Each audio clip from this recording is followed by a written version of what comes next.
CFM Radio. It is Wednesday, my dudes. How's it going?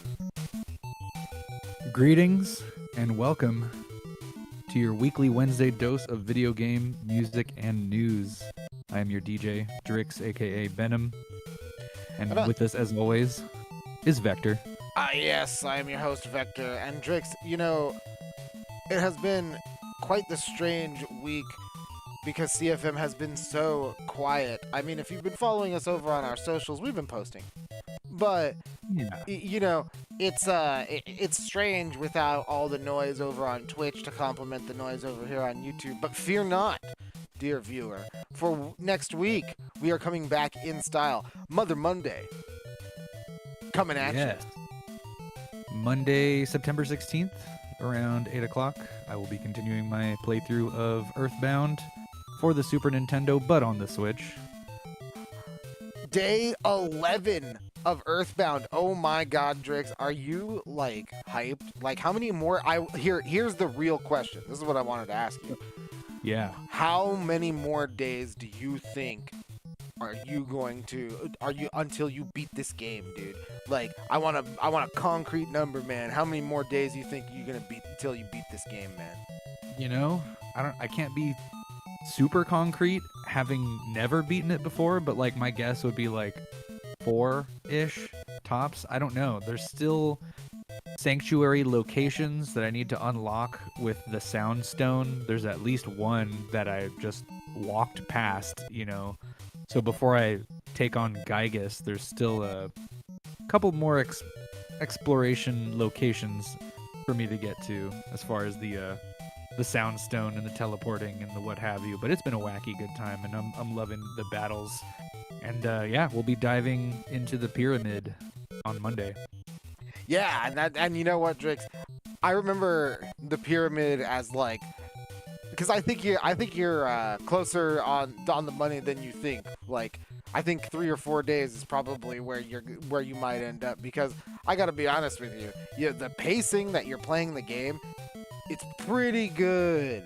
Like, you're not you're not rushing through it too much, and you're allowing yourself to find the best stuff and be a good have a nicely leveled party. Yeah, it's kind of important. I usually don't like to leave areas until enemies flee from you in fear of your ultimate level grind. Hey, that's absolutely a real deal. And you know what, Drix? Here's the thing. It's funny that you mentioned grinding. Because here we go with the Retro Gold Mine on Tuesdays, making a comeback. And you know what we are playing? Yu-Gi-Oh! Forbidden Memories. And boy, oh boy, Drix. We're going to see. Yeah. We're going to see how long the grind phase is for Yu-Gi-Oh! Forbidden Memories. Because there is a point where it is highly encouraged that you grind. Yeah, or maybe go buy some cards and then type in the serial number at the bottom or something. That will not save you, Drix. You'll like type you'll type in the code for a Blue Eyes White Dragon. You know how many star chips that is? 999999999. Oh, so you still got to grind to earn the currency. Yu-Gi-Oh! Forbidden Memories is brutal, dude. It's very brutal. So it's better to just farm card drops off of the NPCs. At least in the US version. I think the Japanese version is a little more lenient, but it's better to just farm them off the NPCs because man, it gets brutal. But I'm not going to hype it up too much because as brutal as it is, it's also very random. Yeah, good. The right amount of random. And man, let me tell you, there's nobody I'd rather be watching play Yu-Gi-Oh! Than you, Vector. Dude, and this is one of those ones, hey, listen, this isn't going to be one of those games where I like drop out on that, even though, man, the final gauntlet is really grueling. But it's just, I'm not going to say it's straight Yu-Gi-Oh! All the way through because if anyone has played Forbidden Memories, you know, it's not Yu-Gi-Oh! Or it's not straight up Yu-Gi-Oh! It's its own thing. Like yeah, right. There's a lot of mechanics, especially that may have been added much later. You know, I don't remember as much like ritual stuff going on. You know, I mean, there isn't a lot of ritual stuff going on in this game, but there's like, you know, you just fuse by picking cards. You can only play one card per turn. Forbidden Memories is like I said, it's its like own thing, but it's that whole thing all the way through. So there's no like weird curveballs. It's just all cards and like AI that reads your hand. So yeah, funny how they do that. Yeah. Hey, you know what? The computers, what do they always say? The computers cheat. Oh yeah, definitely. Reading your hand and your controller like Psycho Mantis. Hey, you know what? But you can't even save yourself by putting your controller in the second slot. It just won't read correctly. Yeah, exactly. Not in Forbidden Memories. That's cool. I'm pretty stoked.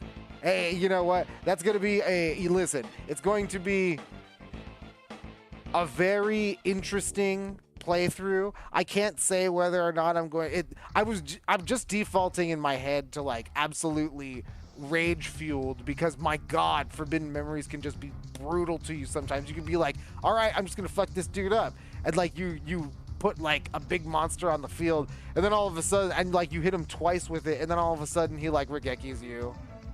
And then he plays like a 3000 attack point monster and you're like, well, I die. That's amazing. But it's okay because you can it is I have very fond memories of playing it and I played the shit out of it when I was a kid. I actually recently played through it again when I set up my emulators for the first time back when I was playing Dragon Force. Okay. Yeah, that wasn't too long ago. Yeah, I know in my heart it's possible to beat this game. Yes, good. You can follow that to the end. Absolutely. So that's going to be so tune in next week.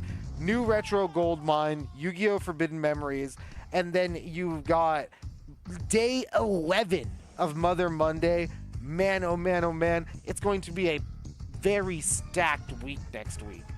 Yeah, watch me cross Earthbound off of my bucket list. And you know what, Drix? We're going to just take that idea, bucket list, and just go right into the news. Video game news. Because, you know what, man? We're not going to waste any time with you folks. It's the PS5 Pro. It was announced. And you know what, man? That's right. It's not the old one. It's this, but a new PS5, and it's said to actually deliver an 8K gaming experience in Gran Turismo. And it offers, a few new features, right? It's got to offer something. Yeah, we'll see if it makes anybody's bucket list, though, owning a PS5 Pro. Now, for you, dear viewer, keep that in mind because does your bucket list include a console that has AI upscaling, enhanced ray tracing, and eliminates the need to choose between fidelity and performance mode? Is that something that interests you, dear viewer? Do you want that on your bucket list? Is that something you dream of at night? You know, not having to choose between fidelity and performance? And you know what? But here's something that I don't think anyone dreams of, Drix. Because it's the biggest deterrent is the sticker shock. It's insane at 700 USD for a machine that doesn't come equipped with a stand nor disk drive. Oof.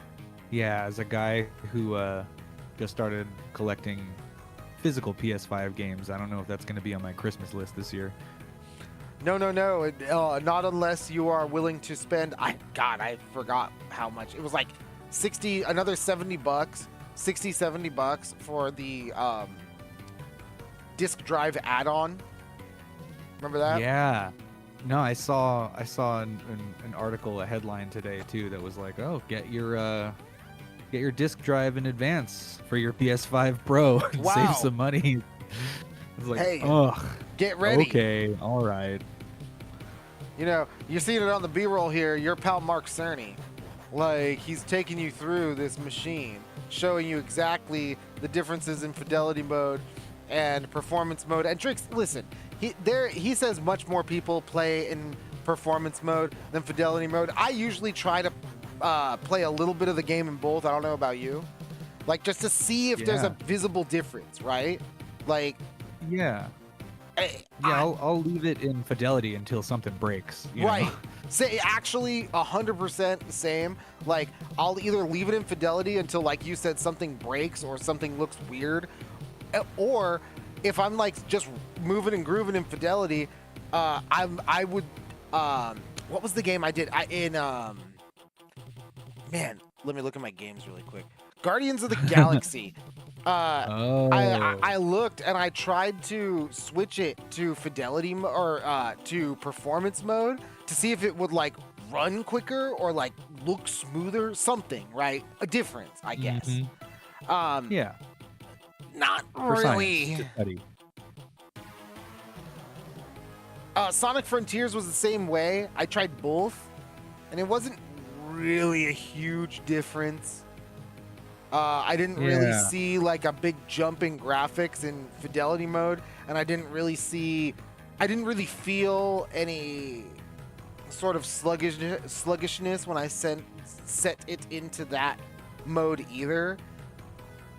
And when it comes down to performance, I think I put it on performance mode simply because like I wanted guaranteed responsiveness. I didn't want to run into that. Right? Yeah, especially if you're streaming or something. Or while I'm like doing a combo, right? Like, yeah. So it's Sonic timing. Yeah. So it's an interesting thing, but here's the deal, Drix. IGN, they spoke to a prominent analyst in the industry, and the take that they provided was an interesting one. Huh. What did this analyst have to say? Well, here it is from IGN. The headline is, quote, PS5 Pro at $700. Quote, lack of competition made it an, quote, easier decision for Sony to run with higher price. That's the headline. Oh, no. Yeah, I don't really like the sound of that. From the article, quote, according to one prominent analyst, there are a number of factors that have contributed to Sony going for $700 and relatively even higher in Europe and Japan, which is true. If you don't know the price points, some places such as Japan have that play. We did the conversion, right here on the show live. Just talked about the price jump in Japan in the last show or two. And that was for the classic PS5. So you're paying another $100 for the classic PS5 if you're getting it in Japan right now, converted into USD. And if you look at the PS5 Pro, it's like another $80. Yikes. Yeah. So, man, you are shelling out if you are anywhere in the world, but some places are shelling out more than others. Yep, for that advanced ray tracing, huh? Exactly. And reading further, quote, here's Harding Rolls, games industry analyst at or Piers Harding Rolls. Harding Rolls. I don't want to. Hyphenated last I'm sure name. I'm pronouncing that wrong. The games industry analyst at Ampere said the PS5 Pro pricing reflects Sony's adjusted strategy to protect its margin. It is unwilling to sell consoles at a loss. Supply chain inflation and crucially, a quote lack of direct competitor to its mid-cycle upgrade compared to last generation, where Microsoft was preparing to compete using the Xbox One X. And Drix, that's interesting, right? It's interesting to think about like that because Microsoft gave you essentially the mid-console upgrade at the top of the generation. Here's the Xbox Series S, here's the Xbox Series X. And when push came to shove, it was the Series S, right? That was the one that was selling way more. Yeah, exactly. People, your average gamer may or may not know or be aware of the hardware upgrades and advantages to better processing and more horsepower under the hood. Yeah, and there might not even be a lot of games that really truly take advantage of all of that horsepower, right? We keep hearing that. We keep hearing things such as, we just heard it from the guys at Dune Awakening. Infamously, Baldur's Gate 3 could not get its split-screen multiplayer to work on there, and that was one of the main deterrents. And, it's one of the most interesting things to look at because everything, for the most part, has been if there has been a console to get it on, it's normally the PS5 just because it feels more reliable, at least according to most commercial game or mainstream video game reviews, commercial gaming reviews. Yeah. And impressions. When you compare the two side by side, normally the PS5 comes out on top.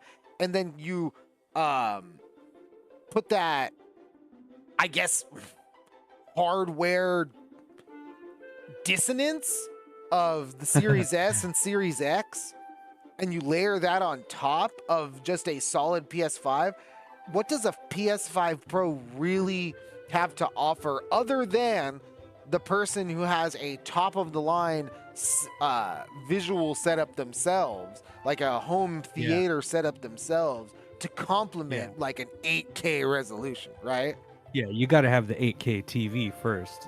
Right, and that's exactly kind of where I come at. And it's interesting because when you read further, quote, the price point differential between the PS5 and the PS5 Pro is between 40 to 50%, which is significantly more than the differential between the PS4 and the PS4 Pro at launch. In the US, the PS4 Pro launched at $399, and the slim PS4 was $299 at the same time, a 33% differential. Additionally, the PS4 Slim had a retail price of $299, having dropped from the original PS4 launch price of $399. So Drix, there is Harding Rolls, the analyst, was saying earlier in his remark, they're clearly just not willing to sell it at a loss. And I think here's the thing. I don't know if we get another Sony, a state of play or a game presentation, right? Where you're going to see many first-party titles come out. I think Astrobot is it, right? Like if I were to wager a guess, Astrobot is the game. That's what we're doing. Yeah, they can't sell you the console at a loss and expect to make their revenue back selling you games. I mean, they put a lot of work into putting out that hardware. And we don't need to believe us. They said it at the beginning of the year. We covered it here on the show. They said that they essentially said third parties step up. We made the console, now make games. And it's like, wait a minute, what? Like exactly. That is exactly what's going on. I just don't like the sound of them being like, well, we don't have any competition, so we can charge more if we want to, Yeah, there's that angle I don't want to call the FTC on them too, have another one of those scandals. Well, Drix, here, here's the deal with me from my point of view. This seems like another PS3 situation, right?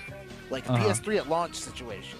Like fucking you got the it was like the PlayStation boss at that time, Ken Kutaragi coming out and saying, "Hey, people are just gonna work harder for it. If they want it, they'll buy it. If they want it, they're gonna buy it, right? They'll just get it." And like, Yep. hey, whatever, Two right? tax returns. Whatever, right? Whatever. Like I was saying earlier, I think if you have the setup like an 8K TV, I think even if you really have a 4K TV with a surround sound setup, and you're really like, Yeah. if you're really a gamer, right?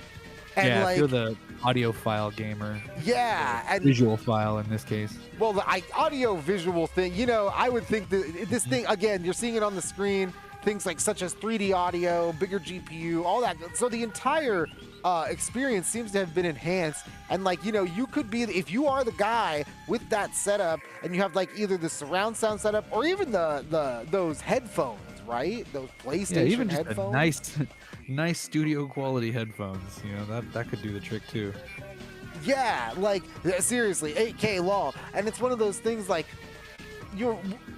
when the rubber hits the road, if you've already if you just want to game, if you are average Joe gamer, Yep. and you just want to play the latest games because you are, I want to play Final Fantasy 16 and Yeah. Spider-Man and Shin Megami Tensei 5. And like your PS5 is where it's at, right? Yeah. Baldur's Gating. Baldur's Gate came out on day one, right? Like, you know, launched first on PS5. Baldur's Gate 3, like it was just one of those. It's just the console, and it has the most exclusives. I guess the most impactful exclusives, you could say. And then. You have new Xbox models coming out in like a couple months. Yeah. Oh, new all black one. Yeah, Hooray. a new all black one and all gray one. But these aren't like upgrades, right? Yeah, it's not the mid-life upgrade that anybody might be looking for. No, I think there's something to be said to have your console be the first quote-unquote pro console across the line, because you kind of set the tone. Because like, even if you don't really believe in any, like, let's just say you're a skeptic and you do, I'm playing on PS4 because everything is on PS4 anyway, fuck it, who cares, you know? Yeah. I'm not missing out on anything, I'm that gamer. And I'm looking at this, and I haven't upgraded yet. But in the back of my mind, I know there's a couple of games that I want to play that I pretty much need to upgrade for. I don't think that gamer is going to jump at this, even like for that big upgrade. But, you know, I'll say it like this, Drix. There's a lot of buzzwords on the screen. AI upscaling, bigger Yeah. GPU. Enhanced ray tracing. Yeah, could be just a lot of hype. I mean, the only reason I have a PS4 Pro is because they were out of regular PS4s at the time. we're kind of crunched for them, you know. But hey, you know what? That was only a 33% price differential. That wasn't a huge leap in. Yeah, during a something supply chain cough something. You know? So something supply chain, something yen crashing. Yeah. So you different time. Yeah. So it's interesting. Will the enthusiast truly jump on board? Because the average Joe gamer isn't going to jump on board, and I don't think this is for the PS5 owner who wants to upgrade. Yeah, no, I don't see myself taking the leap anytime soon. Not before I get a 8K TV and a surround sound. I don't think your buddy on the screen, Mark Cerny, believes it either, because he himself said on the stream that it's like, what, over 60% of players play in performance mode? Most of the time, that's the default mode. Yeah. Yep. More frames. What? Who? Oh well. Oh well. Press button. Press Fun. button. Let's go. Like, Yeah. you know. So I guess there may be an audience, but this thing smells like PSVR, PS3 at the beginning, and I don't know if it's going to be too great for Sony. Yeah. Maybe a little bit of a bougie, hoity-toity status symbol. You know, you might as well put like a Hello Kitty on it and be like, oh look, I have the Hello Kitty PS5 Pro. So before and I think I can see where you're coming from, but I'll leave the subject with this.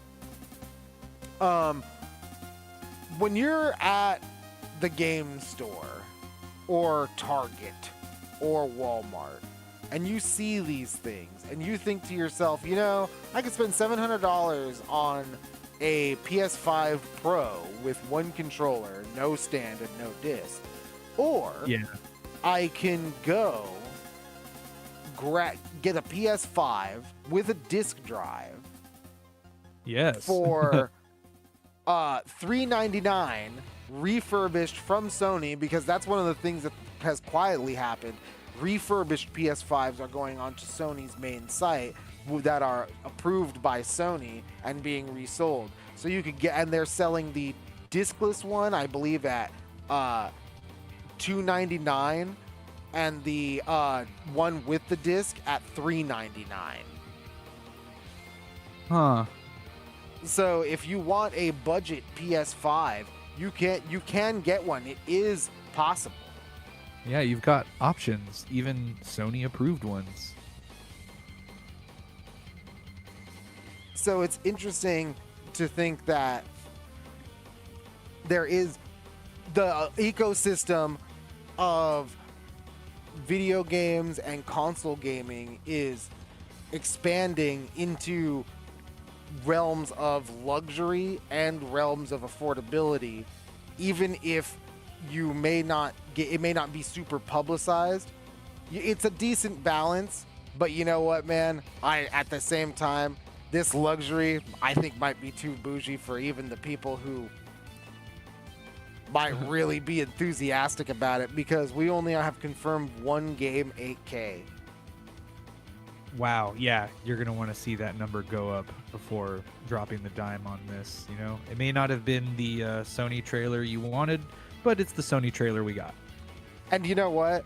It's not a terrible thing to think about. Like, it's not a terrible thing to, like, have around. Like, but, again, if you're looking at this or a console with a disc drive that even if you go to Walmart, it's going to cost you $500. And if you do want to be a real gamer, you can grab that Edge controller. Nice. And okay. equal it all out.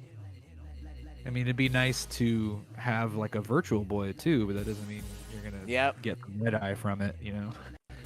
And you might be thinking to yourself though, so what's going on with Xbox? Like, oh yeah, you know, they're we can't just keep it one-sided here. No. Spread love. No. Because there's more things happening over there, more movement. And, you know, you might be thinking, oh my God, PS5 Pro, I don't want to pay more money for less games and more things that I can't play. So, like, maybe I might just turn to Game Pass, right? Maybe it might be the time. It might be the time for Game Pass. Yeah. And, you know, Drix, I don't know if that might be the best idea, because the new Game Pass tiers are here. Yeah, we warned you this was coming. And it's interesting to see that there is a headline from Kotaku that we might think these changes might just affect more than what they advertised. Yeah, there might have been a few titles there in the fine print that have gone missing from your Game Pass library.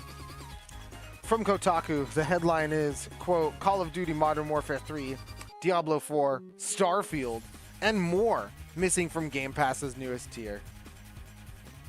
Yes, and it's a lower tier, right? Because they're pushing Yeah. the PC Game Pass and the Ultimate, and for what it's worth, I would say go for Ultimate just so you can stream games if you have a solid internet connection. That was my my Game Pass experience. But man, oh man, $20 a month. $20 a month. Yeah.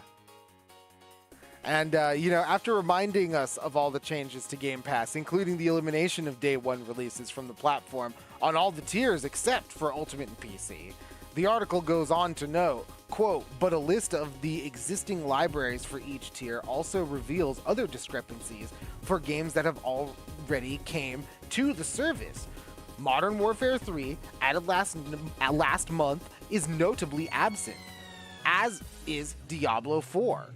Added in the spring with a new expansion, Vessel of Hatred, coming in October 8th. Valorant, Riot Games' hero shooter that recently came to console, is free to play, but it locks certain characters behind a paywall. The Game Pass version that unlocks them all for free is part of the Ultimate but not Standard. Wow. Yeah, that's crazy. I mean, you had all the characters, and now you just go back to playing the free-to-play game as a free-to-play freemium character pack. You might be missing some stuff you thought you already had, so hopefully you bought the characters you were good with or something. Or something, yeah. Hey, what's up, Joseph? Thank you for joining us. Joseph Ledesma in the chat.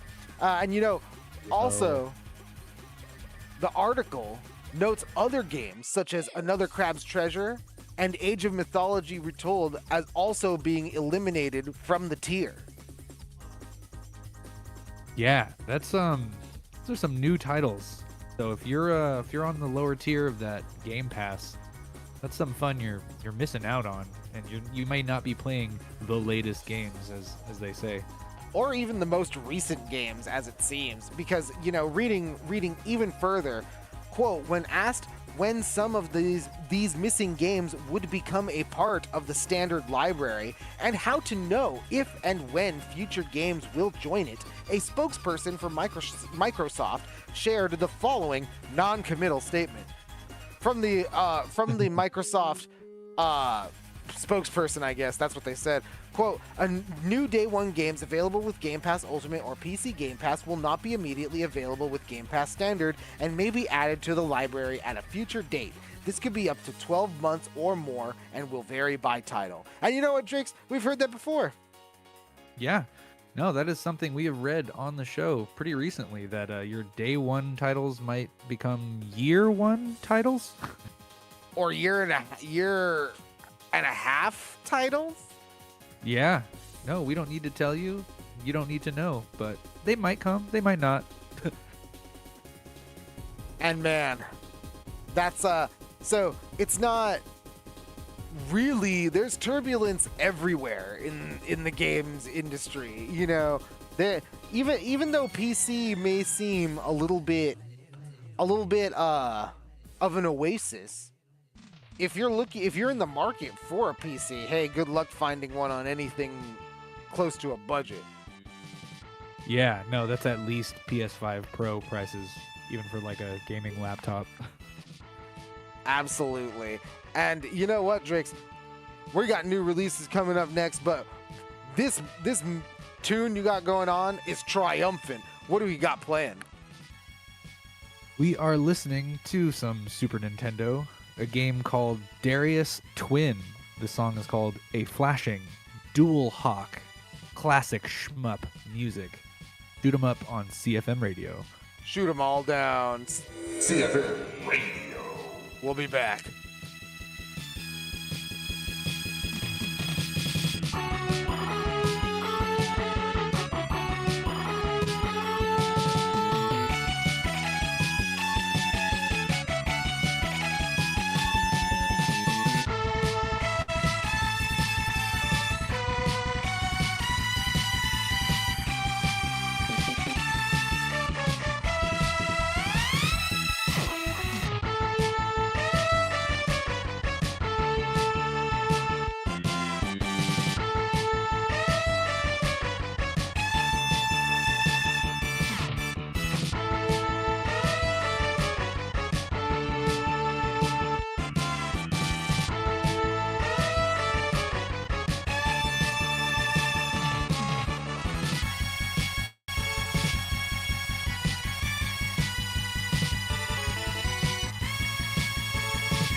right. I'm in the house. Here it comes. Extra, extra. Read all about it. The best burgers in town from all around. People from around the world come and get it. The line goes around like a merry-go-round. Cut. Yes. You gotta heat. Yes, the heat. Very nicely. And toast. Toast. You got to cook. You know, doing good now. Come on and cut. Cut. Very nice. You gotta heat. Heat. Toast. Yes. Toast. Very nice. And now cook. Yes. Right. Burgers, the fries, a shake or a friend. If you're hungry, simply line up at the end. Come on, people, gather round. We got everything you want from all around. Cut the lettuce. Cut the lettuce. You got to heat the grill. Heat the grill. Yeah. Toast the buns. My buns are very toasty. The buns. Cook the patties. Cook the patties. Serve the drinks. Serve them. Serve the drinks. Hurry up. And melt the cheese. Ow. Melt the cheese. French the fries. French the fries. French them. Sweep the floor. Sweep the floors. The ketchup, the mustard, the salt, and the pepper. Pour it on right, guys. We got no extra. You watch the grill, control the flame, guys. Follow the rules, stay productive and wise, and cook those burgers. Cook those burgers. Turn the patty over. Turn the patty over. Hey, come on and watch them fries. I'm not fighting. Watch them fries. Better execute sooner. Better execute sooner. Bring on the ketchup. Bring on the ketchup. Don't forget the cheese. Don't forget the cheese. Bring on the mustard. Bring on the mustard. Handle it with ease. Handle it with ease. Burgers is all we have in mind. It cooks the best, you better get in line. Now put it on the tray, is it for here or to go? Any which way it tastes good, you know. Cook those burgers, turn the patty over. Cut those burgers, turn the patty over. And cut the lettuce, don't forget the cheese. Cut the lettuce, don't forget the cheese. Toast the buns, French the fries. Toast the buns, come on, French the fries. Bring on the ketchup, sweep the floors. Bring on the ketchup, sweep the floors. Yeah, now that's what I'm talking about. Now go serve those burgers right now. All right, I'm off to a good start.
Welcome back. That was a burger grilling song called Toasty Buns from Parappa the Rappa 2, followed by Tokyo Night from Red Steel. Hell yeah. Red Steel. First Red Steel, not super great. Second Red Steel, really cool game. And you may or may not recognize this Genesis Mega Drive Terminator theme we got going on in the background too. I was just about to say I love the dark Terminator theme too. But you know what, Drix? We got some new releases because we're not going to let the blunders of the big two, Xbox, PlayStation, get you guys down. Yeah. No, these games of power they play in the ever-evolving console wars. What it comes down to is we've got some pretty sweet new games to play, guys. And you know, because there's some big names, just like this first one, Drix. We've got, it's what I've been waiting for, the Marvel vs. Capcom Fighting Collection Arcade Classics. Can't wait to play this one. Versus fighting at its finest. Truly inspirational games being brought back to life from Capcom. From the CapcomGames.com page, quote, beloved Marvel characters take the stage in Capcom-produced action and fighting games in this collection of timeless classics. Enjoy both English and Japanese versions of these arcade releases. All kinds of new features have been added, including online play. Experience these wonderful games with players from all over the world. And Drix, this version is releasing for Steam, Nintendo Switch, and PS4 tomorrow, September 12th. You know I'll be there. Yeah, definitely. I, for one, am excited to see some online matches go down with our favorite rollback netcode. So, yeah, get those joysticks going. Take out your fight sticks, everyone. PC, PS5, Switch, all of them. We're going to take you for a ride. Absolutely. We're going for a ride tomorrow, Drix. And I'm sure in some regions it'll unlock tonight. Yeah. Set your time zone. Next one we have is I'll call this next game new release, which is actually a re-release, a modest classic. It is Lollipop Chainsaw Repop. Yeah, definitely a cult classic that I, for one, missed out on, but would love to revisit with this new paint job. From the Steam page, quote, Lollipop Chainsaw, which sold 1.224 million copies worldwide, is back with the latest graphics. The cheerleader Juliet, born into a family of zombie hunters, uses her trusty chainsaw to rip and tear through the undead. But now that Repop adds speedier chainsaw action and auto fire for her chainsaw blaster, the action never slows down till the very end. And it's not just the gameplay that's been improved. The visuals and soundtrack have been powered up too. Don't miss out on this unparalleled zombie hunting adventure. And Drix, I'm like you. I wanted to play Lollipop Chainsaw back in the day, but I never got to. And now, you know what? First of all, 1.24 million copies. That's pretty way more than I thought this game.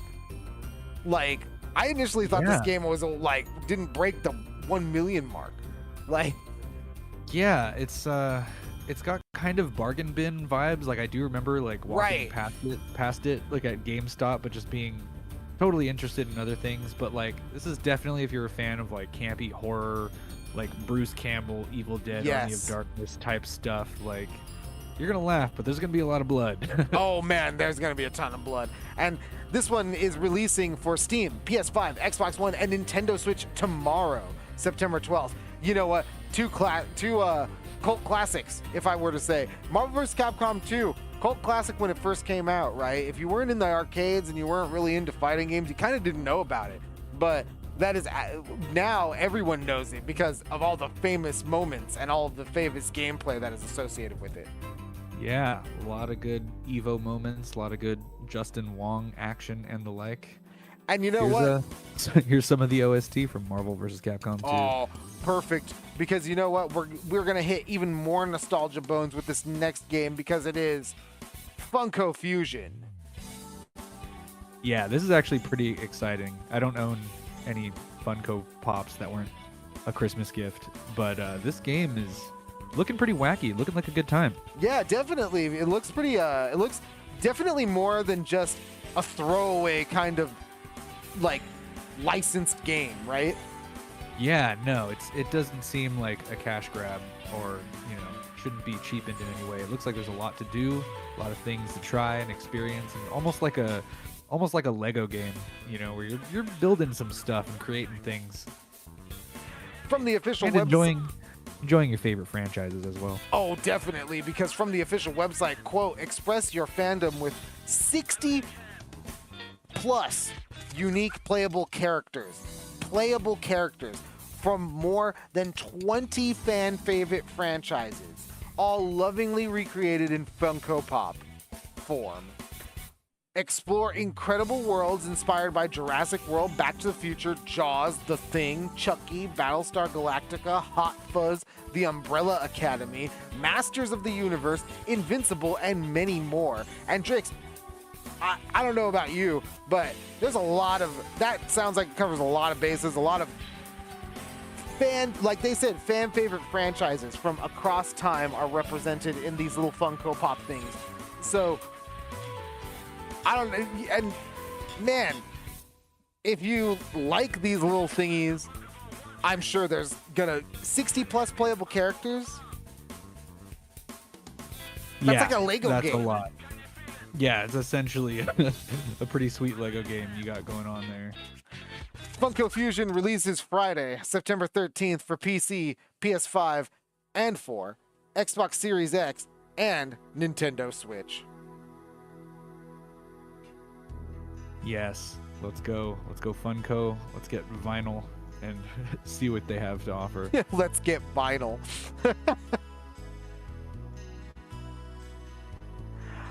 All right. So we've got one more story, but you know what? We're going to take it a little slow, just like this track, and we'll be back after this break. Drix, what is this track? For the ending of the new releases, we got Ace Combat 2 on the PS1. This is the ending staff roll song. Ace Combat 2, The End, CFM Radio. CFM Radio.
All right, I got to give a special dedication to Joseph Ledesma in the chat. Just had a birthday in the last week. Happy birthday, Kuh.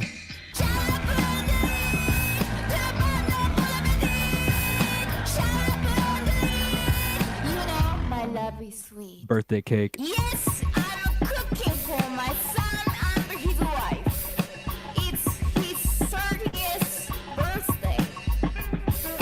4 days into my bowl at the milk of 2 months ago. It's more than mom, isn't it? I don't give a flying fuck about.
isn't it?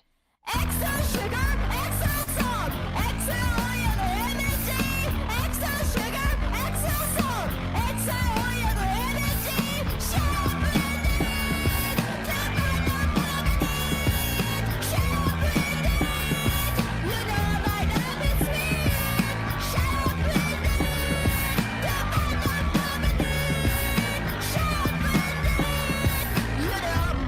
It's very sweet.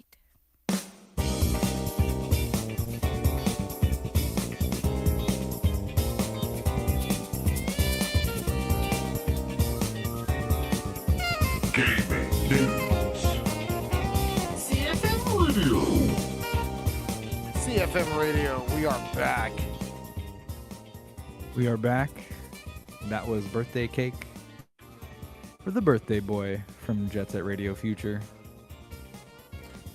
You know what, Drix? That's one of my favorite tracks in that game because there are a couple. So Jet Set Radio, both games have like these weird, like, I don't want to say out of place because they don't really feel out of place when you take into account how fucking groovy they are. But like these weird Cohesive with the industrial style. tracks, like Yeah, look avant-garde, you know? I think Yeah. that's a good word. like because like Out that. there. You've got that that track from JSRF, and then in the first Jet Set Radio game, you have the fucking Dragula remix. Like Yeah. these games that are these tracks, these wild like tracks that like have these like real like sludgy fucking basses, or these like crazy like these industrial synths and guitars, and you're just like, They get what the pretty fuck? Trent Reznor up in there.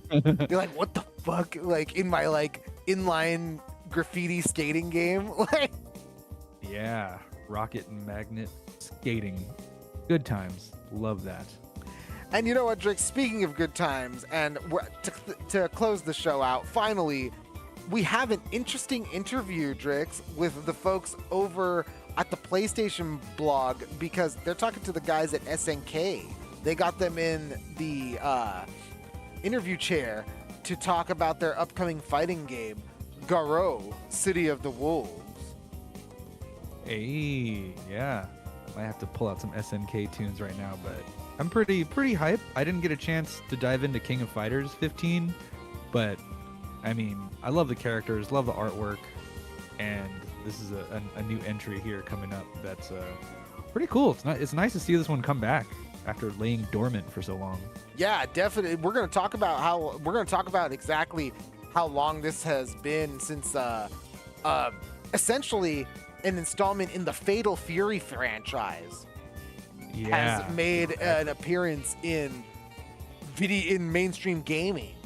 You know, it's pretty unprecedented that something like this has happened, because we're going to go into it a little bit with this PlayStation blog interview, but I want to point out that this game was a direct competitor to Street Fighter 3 Third Strike. And it shares a good amount, like Garou Mark of the Wolves, it was at least. And it shares a good amount of, I can't say mechanics, because it's not really, they don't really share mechanics. It's fundamental philosophy, like design philosophy, in that defense is almost equally as strong as offense, and that the game state can flip on its head. It's very momentum based, and even when it's flipping back on you. Yeah, exactly. You're not going to get anywhere button mashing here unless you're timing those parries and the like. Right, exactly. In this game's At version of least the Third parries Strike. being Yeah. the just defend, which is like a parry, but like you block instead of move forward into the attack. Yeah, exactly. Okay. So anyway, here it is. That PlayStation.com headline is, quote, Fatal Fury City of the Wolves interview. SNK director discusses the series' new direction. Oh yeah. new direction. Let's see it. From the Looking interview, good so far. right? Yeah, you're seeing all the latest trailer from Fatal Fury Garou City of the Wolves on the B-roll, and here it is from the interview. Quote: Fatal Fury is among the pioneers of the fighting game genre. The original game followed martial artists Terry and Andy Bogard and their friend Joe Higashi on a quest to avenge the death of their adopted father. It emphasized story and cinematics, ending with a shocking climactic scene where villain Geese Howard falls to his demise from a skyscraper. From that point on, Fatal Fury's gameplay would evolve greatly. Still, emphasis on the stylish and memorable characters, action film-inspired stories, and its vibrant Southtown setting would continue. From the director, quote: in the very beginning, we had the concept where Fatal Fury was like a movie, where the protagonist had to work up to the fight with a big villain. Soeda said. Game director, hold on, give me 1 second. I didn't see it. Our art director, Yoichiro Soeda, that was his remark. The other director they sat down with was the game director, Hayato Konya. So, yeah, I love that. I remember that about like the first Fatal Fury game, where it's like it's telling you the story before and after you take on these rounds of 2D combat. And yeah, it's walk into a room, a bunch of dudes eating noodles, and they turn around, there's a fight going. And you know what, action movie. And you know what, Drix? It's interesting to note too that the original Fatal Fury's original creator also was the creator, or I believe the game director of the first Street Fighter game. So he was innovating and iterating on the original Street Fighter game, like beyond Street Fighter 2. That's sort of when you put it into that context right there, that this game was more of a spiritual successor to Street Fighter 2. Fatal Fury 1, that is. When you think about it like that, it kind of makes sense as to why there's only 3 playable characters in the first Fatal Fury game: Terry, Andy, Joe. And there's also so many characters in the game that you can fight against. Yeah, which circles all the way back to King of Fighters. Right. Plays all of them. And Soeda goes on, quote, it was popular and players wanted more, so we kept expanding with each game. At one point, Terry takes on Geese's child, Rock, as his son. At the time, we didn't know where that would lead. And you know what? That's very true, Drix. Especially at the end of the first Garou game. Rock Howard, the son of Geese Howard, he's the new protagonist of Fatal Fury. Terry's there, and he's not like an old dude, or he's not like washed up. They didn't give him like the Luke Skywalker treatment, right? But they also didn't give him Street Fighter 6. Yeah, right. They also didn't give him the Ryu in Street Fighter 6, or the Guile in Street Fighter 6, or the Ken in Street Fighter 6. He's kind of just Terry still. Good. Like, cool guy, cool hat. he ditched the hat, but now he's got a sweet jacket. Yeah, the bomber jacket. Yeah. Classic. And you know what? Talking about those kind of change in aesthetics. After talking about aesthetics, to Soeda about aesthetics and how the colorful visuals in the game and in Garou originally were meant to evoke a, quote, mixture of American comic art and Japanese anime and appeal to both old and new players. They spoke about the latest gameplay mechanic, the rev gauge. Yes, new meter. What does it do? What is it for? From the article, quote, we want to give people the ability to use super moves, but not limit them to a single gauge, explains Konya, the game director. So we have 2 different bars, making it a lot easier. Originally, there was no rev gauge, just a power gauge. The idea came from Fatal Fury Wild Ambition, where you had a heat gauge. We modernized and made it more flashy and easier to use. And as someone who played Wild Ambition, it was the first 3D Fatal Fury game. The heat gauge was an interesting idea, but in Wild Ambition, I'm not afraid to say it was all half-baked. Yeah, not a lot of good follow-through on that one, huh? Not very much. I'll say it like this. There wasn't another 3D Fatal Fury game until now. Yeah, it might have, put a nail in that coffin until they busted it wide open again. And finally, the directors of this game, they spoke on the story of the game and how its importance may influence the game design itself. Yeah, no, I like the action movie route, playing a martial arts masterpiece. And you know what? That's really nice. And I think that mindset really works for any kind of fighting game. Like, Yeah. martial arts, Hong Kong action flick, right? Shit just happens. He killed my dad. I gotta get my revenge. Yeah, Shenmue or the Donnie Yens of the world. Yes, Jet Li. absolutely. Yeah, hitting the nail on the head right there. So, but they say, quote, Garou left us with a lot of homework, says Konya. What happened with Hotaru and her brother? What was going on with Kane and Rock? We want to focus on telling those stories to completion and making sure that we've tied up all of those things. So we have a lot of work to do. And reading further, quote, it's been 25 years since Garou, Mark of the Wolves, was released. And there's a lot of people who are still playing that game now. But we consider the story very important. And if the story requires this person to lose powers, lose their arm, then so be it. Still, this is a long-awaited game. We don't want to change it so much that it becomes alien to people looking forward to seeing these characters again. It's a balancing act. And you know what? It's interesting that that's mentioned, I should say, because honestly, Drix, this isn't the first time SNK has done this. No, it's pretty cool. I'm could not be more pleased to hear that they're not going to like George R.R. Martin us, and just kind of leave it hanging and then come back and maybe do a spin-off or something. Like, no, we're, like a good friendship.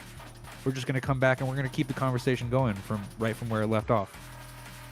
Yeah, like they are committed to to finishing those stories that the fans have been waiting 25 years for the finale of. And these, if you played the original Garou game, the gameplay has aged incredibly well. And honestly, getting the final storyline with Rock against Kane R. Heinlein and figuring out that, spoiler alert for a 25-year-old game, that's his uncle.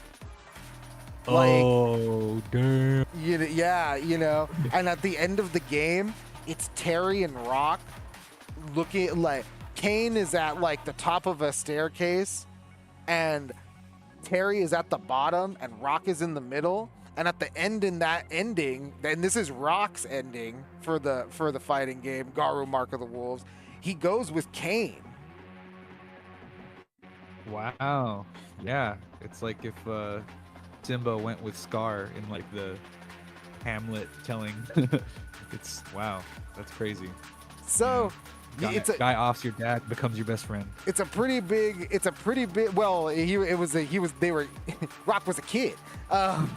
It was and he didn't know the truth of his dad, and that's why he goes with Kane, because he's like, I could tell you the truth, and he was like, man, Terry, this is something you can't give me, and it's like.